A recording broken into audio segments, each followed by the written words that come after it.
Underwriting for the production of Autoline this week has been provided by Autoline is brought to you in part by the commercial vehicle brands of Tenneco, pioneering global ideas for cleaner air and quieter, smoother, and safer transportation.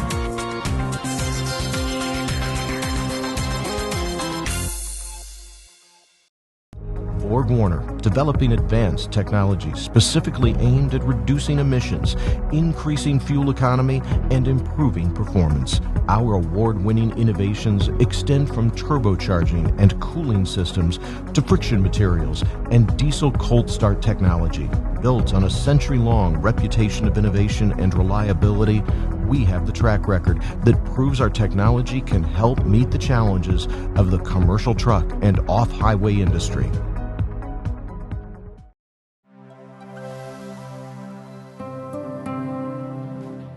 Deloitte's Automotive Group is at the forefront, driving transformation and tackling complex challenges. Whether you are interested in globalizing operations, optimizing supply chains, mitigating enterprise risk, or driving innovation, Deloitte can help develop solutions that create long-lasting value. To learn more about Deloitte's Automotive Group, visit us online at deloitte.com/US/automotive. From the Autoline studios, here is your host, John McElroy. I want to thank you all for joining us on Autoline this week, where we're going to be talking about one of the most amazing car companies in the business. Spectacular growth, really interesting what they're doing from a marketing standpoint, and I'm talking about Subaru of America. Today, we've got the President and Chief Operating Officer, Tom Doll, joining us for this discussion. Tom, it's great to have you on Autoline this week. Thanks for having me, John. It's great to see Michelle and Joe here as well. So yeah, and I'll mention that. Fun interview. Joe White, the transportation editor with Reuters, and Michelle Krebs, a senior analyst with AutoTrader. And of course, great to have the both of you here. Thanks for having us. Thanks for being. Tom, I'm blown away by the growth that we're seeing at Subaru of America. You cracked 500,000 unit sales last year. My question is, how high is up for this little company? That's a really good question, because no matter how many vehicles we bring in and how much extra capacity we add on, once we get them to the retailers, they find a way to sell them. So it's really a lot of fun to see really what it could be. But we definitely feel we could easily be probably 200,000, maybe 250,000 higher based on the demand that we're currently seeing in the market. So if you had more production capacity, you'd sell a whole lot more cars. We believe so, yes. Well, that's funny you mentioned that number, because that is roughly the number that you'd get from a new assembly plant. When is Subaru going to make that decision? Well, we're going to be expanding our factory in Indiana already. You've probably seen we're going to be bringing the Impreza line over in the fourth quarter of 2016, so we'll get an extra 100,000 capacity when that comes on. We also produce the Camry at our factory in Indiana as well. And at some point, the Camry production will begin to migrate out of SIA back into Georgetown, Kentucky, or some other factory that Toyota will put that production in. But you didn't answer Joe's question. What about a new plant? Well, I think with the existing factories that we have in Lafayette, Indiana, and the capacity that we're adding, we think we're going to be okay for the medium term. Meeting 2020-ish timeframe? 2018, 2020, in that timeframe, yes. And then you'd take another look at the situation. That's correct. So the Camry is definitely going to migrate out to some other facility. It'll eventually migrate out to some other facility, yes. Okay. Tom, I like to look at some other numbers, not just sales volume. So some numbers I looked at, you had the lowest incentives in the business. The way we calculated at Kelley Blue Book, it's at $754 per vehicle. By comparison, Toyota's the second lowest at something around $1,700. You also have the fastest days to turn at something like 27 days. It's phenomenal, phenomenal. How do you get away with not doing more incentives? Well, we work really hard on our branding and our marketing, and we actually have gotten so many awards and accolades over the years that we really work hard with our retailers to sell the value that's in our products, to sell the crash test worthiness from the Insurance Institute for Highway Safety, the Consumer Report rankings, the Kelley Blue Book rankings that we achieve. And so we try to stay away from price to the extent that we can when we're on the showroom floor. We really had to work hard to do that, because there's a tendency in the car business, as you know, to immediately go to price. And we try to stay away from that and build value in the products. But it's a mindset and a culture change that really takes a long time. We didn't just get here by accident. This is a program that started back in 2006 and 2007 that we've really continued to work and progress and continue to do the things that are necessary to build value in our products. How do you change that at the dealership level, especially at the sales force? Because as you know, they're just incentivized to get their commission on selling a car. What did you put in place to get that culture change? It was hard because when this all came in place back in 2006, 2007, we weren't doing very well. And so we had the advantage when we weren't doing well to kind of reset. We reset our products, we made our vehicles, we worked very hard with the product planners at Fuji Heavy Industries to make them larger, to make them more fuel efficient, to increase the utility of them. And at the same time we were working on the products, we also worked on our sales and our marketing strategy. We moved away from selling the products based on price, including our own advertising, to selling based on the value and the image that we wanted to create when those products were coming to market. So Subaru, I think, has done a really good job of marketing its technology and marketing itself as a safety leader.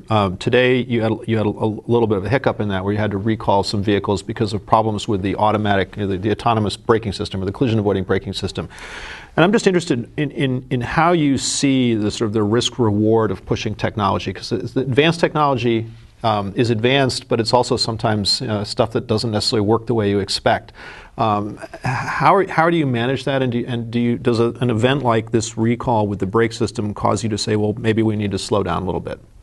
No, this recall system, this recall that we're currently having with the eyesight system, really is a very minor issue. In fact, it's so minor that it's really something that they just think could potentially happen, and it hasn't really happened. But the idea is to bring these technologies out to make sure that they get integrated into the vehicle, because ultimately, if you see where this is going down the road, with vehicle-to-vehicle communication, vehicle-to-infrastructure happening, this is really the start of all of this with us. Our eyesight driver assist technology, it's the best in the business, rated by the Insurance Institute for Highway Safety. So we're really excited about it.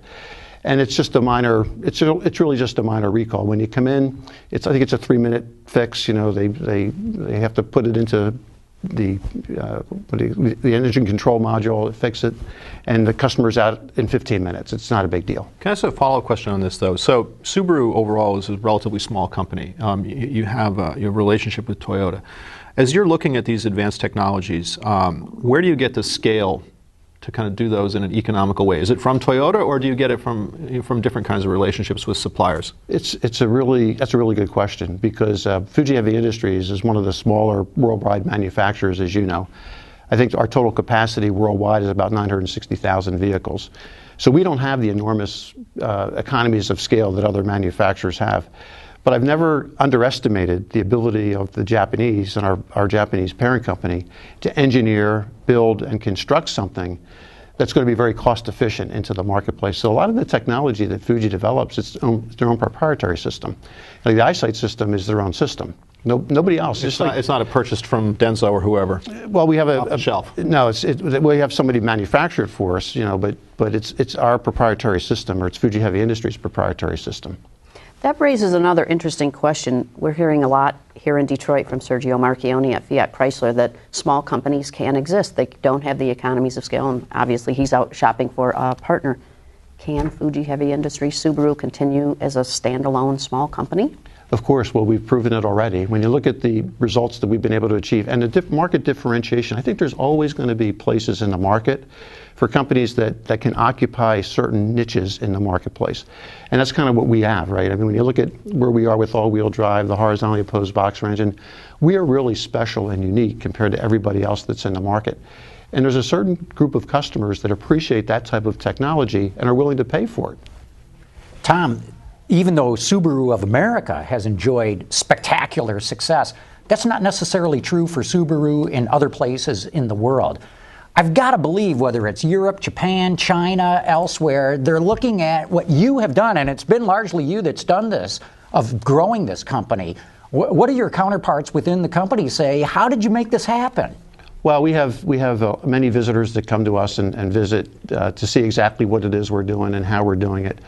But it takes a certain discipline to do what we've been able to do, and we've been fortunate in that we essentially can work very closely with our retailers and with our zones and our regional offices around the country, including our 2 independent distributors, to make sure that everybody is focused on what we need to do to continue to grow the brand and to make a difference in the marketplace.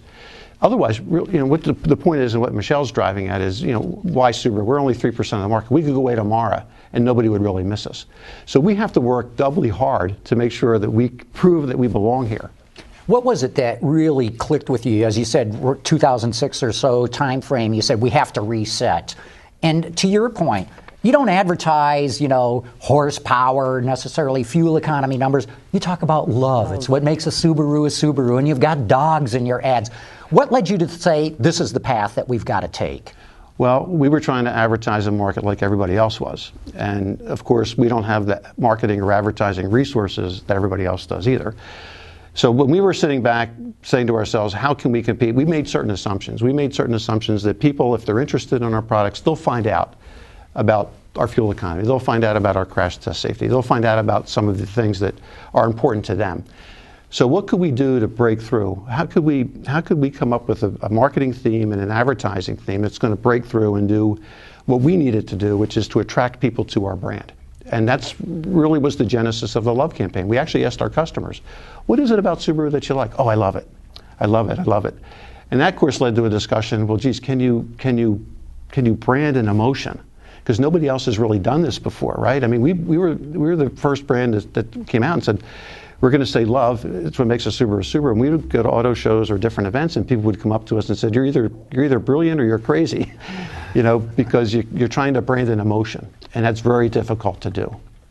How are you doing with millennials? They're a growing part of the market. I think they're at like 28% of the buyers right now. They just passed baby boomers as the largest single cohort in the population. Right. So it's official now. It's really interesting because when you look at the purchasing power of millennials, somewhere between 2017 and 2018, their purchasing power is going to be equal to or begin to exceed that of the baby boomers. As the baby boomers begin to retire and save money for their retirement, the millennial generation with housing formation and things like that are really coming into the fore.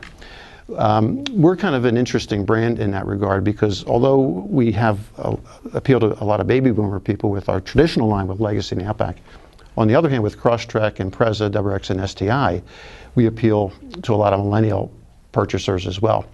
So we have kind of almost like a barbell in terms of our market demographics. Yes, we've got the baby boomers on the one hand, and we've got the millennials here on the other.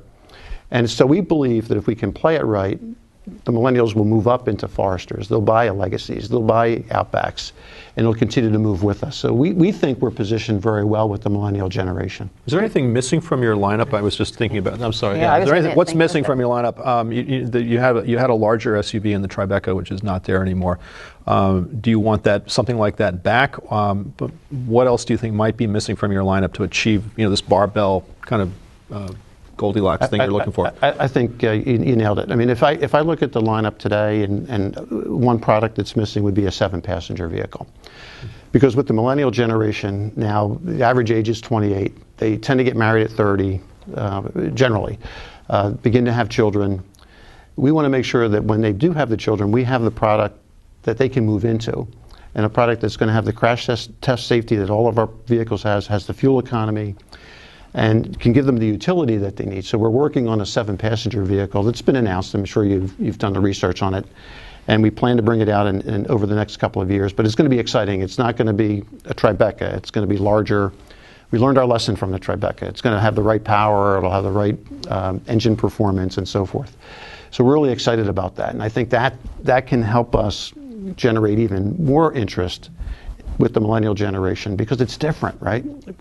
We don't have a Honda minivan or a Chrysler minivan. It's going to be a Subaru 7-passenger, which is going to be fun. It's going to be exciting. You're not going to call it a minivan, are you? No. Tom, you talked about your great confidence in the Japanese engineers at Fuji Heavy Industries, the parent of Subaru.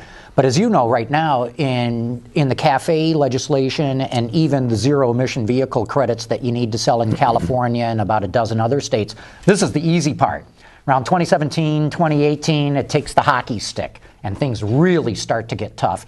And that's where I've got to believe scale will matter. How are you going to handle that?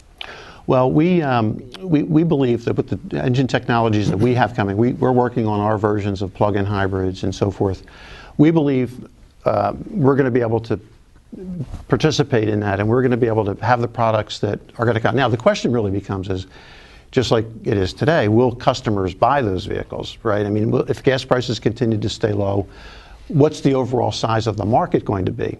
So that only time will tell. But we believe the products that we have in the pipeline are going to be competitive and will allow us the opportunity to compete with everybody else. So we're excited. We think we have the products that can help us to get to that level. But it's going to be a challenge. There's no question about it. What's your plan for meeting the California zero-emission vehicle mandate? Some Toyota, for instance, and several other companies are fielding fuel cell vehicles, which have all sorts of liabilities. Then, of course, there's electric cars, which have other liabilities.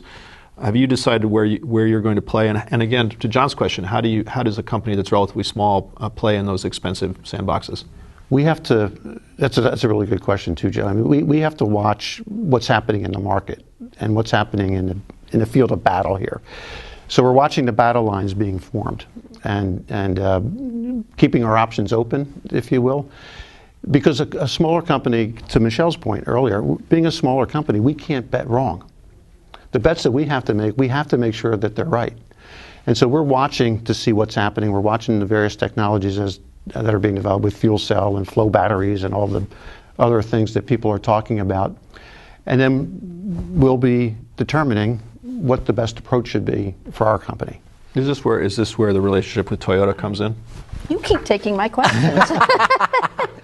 That's probably a question more you'd have to ask the project managers at Fuji Heavy Industries, who have more the direct day-to-day contact with the folks from Toyota. But you have done you've done the production. You have the Subaru BRZ, which is basically the same as the Scion FRS. I mean, do you see more of those kinds of approaches for expanding your line or doing those kinds of technologies? That's probably more of a question for Fuji Heavy Industries. But remember, we're committed to all-wheel drive and the boxer engine. Except BRZ. Well, except for BRZ, but it does have a boxer engine in it. So it has the Subaru DNA as part of it. But all of these different things are going to have to come together in order to hit the fuel economy standards that we're talking about. We're going to need plug-ins. We're going to need zero-emission vehicles. We're going to need, different types of drivetrain technologies that are going to be developing over time.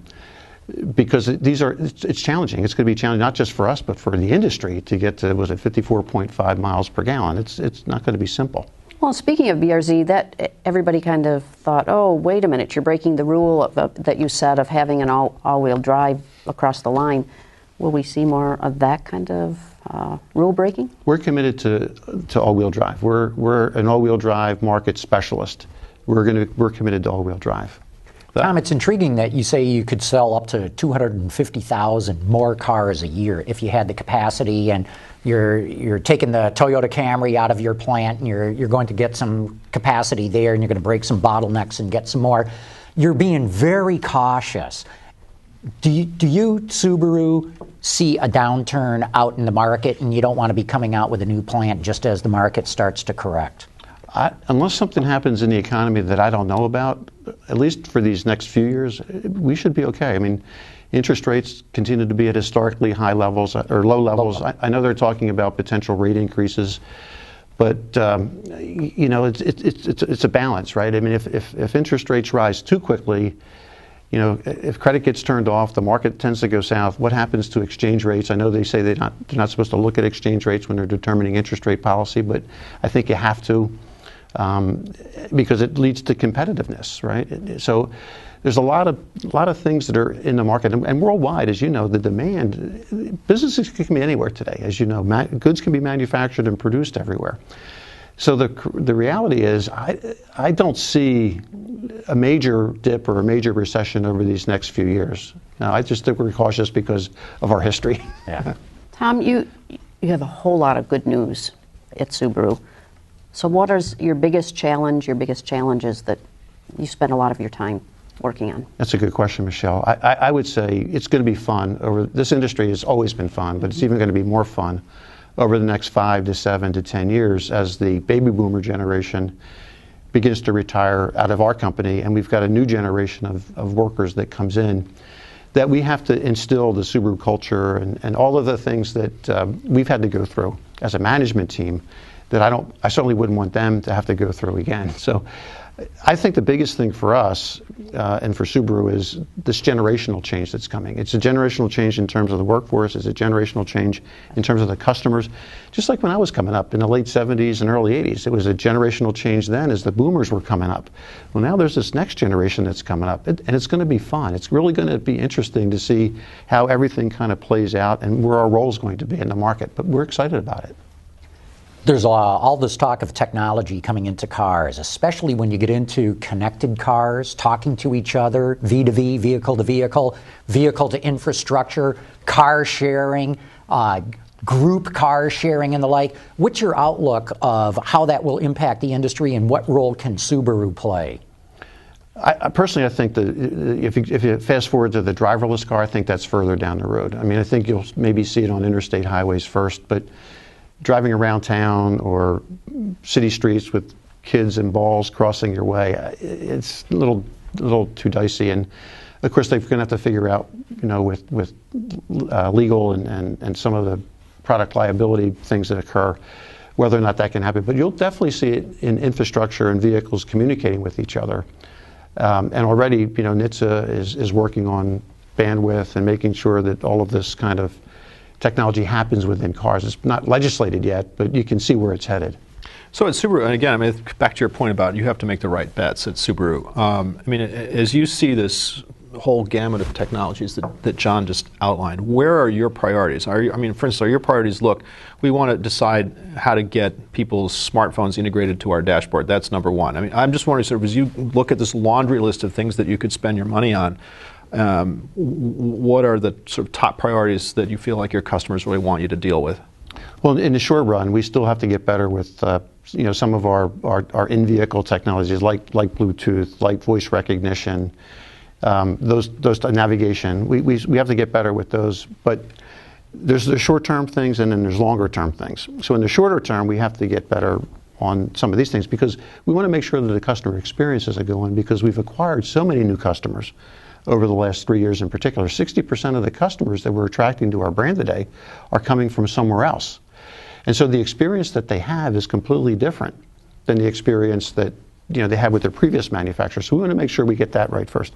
And then we get into some of these more longer term issues. But first things first. When you mentioned those specifically, pairing your phone, voice recognition, you really got dinged by the J.D. Power Customer Satisfaction Index. Were those the issues in particular that dropped Subaru down the list? What's interesting about the J.D. Power Initial Quality Survey, which is what you're referring to, John, is they don't weight, there could be real quality issues, but everything gets weighted the same. And so really it's more of a customer satisfaction survey than it is anything else. And that's what hurt us. We spent a lot of time improving our navigation and our infotainment with the Legacy and Outback, and we saw some positive results from some other sources earlier.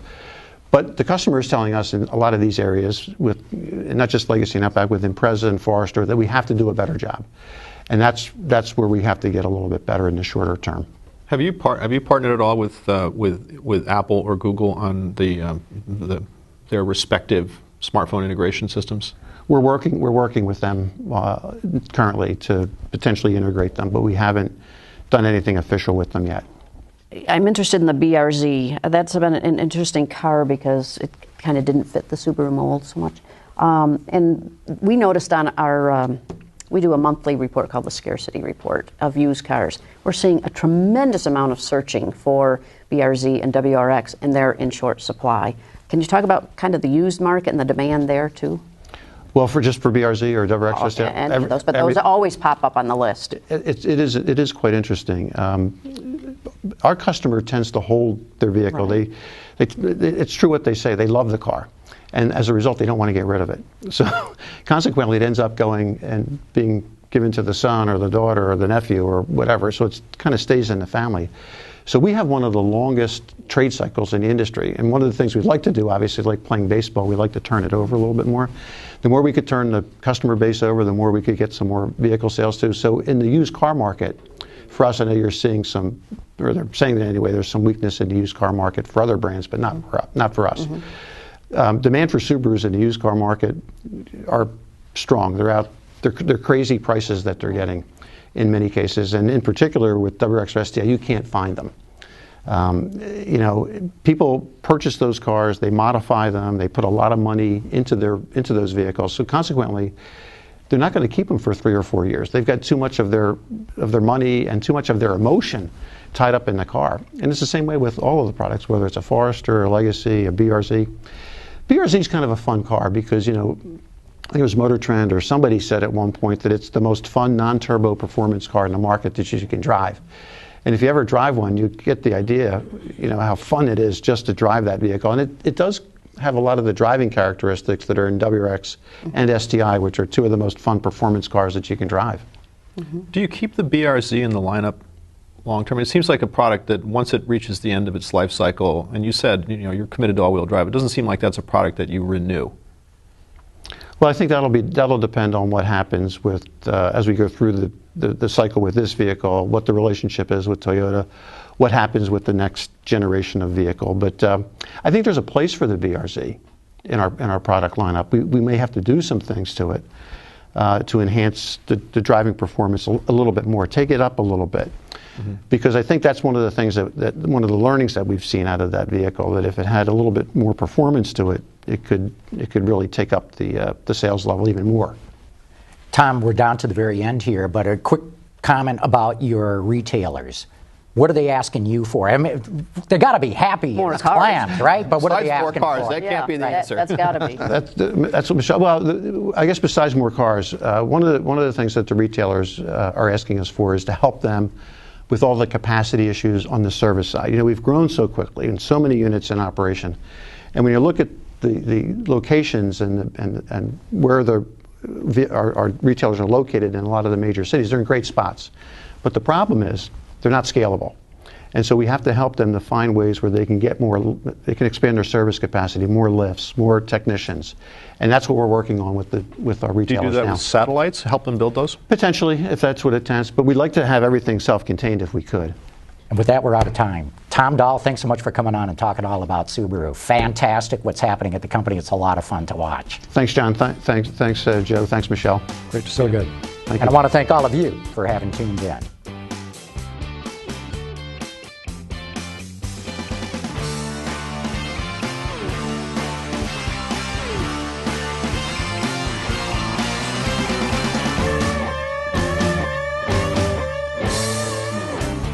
Underwriting for the production of Autoline this week has been provided by Autoline is brought to you in part by the commercial vehicle brands of Tenneco, pioneering global ideas for cleaner air and quieter, smoother, and safer transportation.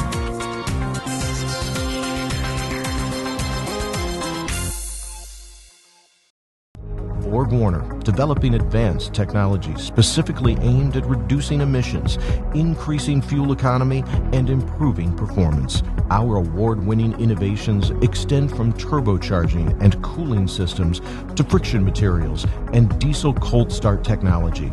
Built on a century-long reputation of innovation and reliability, we have the track record that proves our technology can help meet the challenges of the commercial truck and off-highway industry.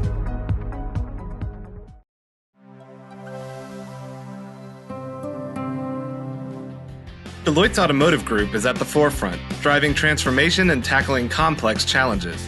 Whether you are interested in globalizing operations, optimizing supply chains, mitigating enterprise risk, or driving innovation, Deloitte can help develop solutions that create long-lasting value. To learn more about Deloitte's Automotive Group, visit us online at deloitte.com/US/automotive.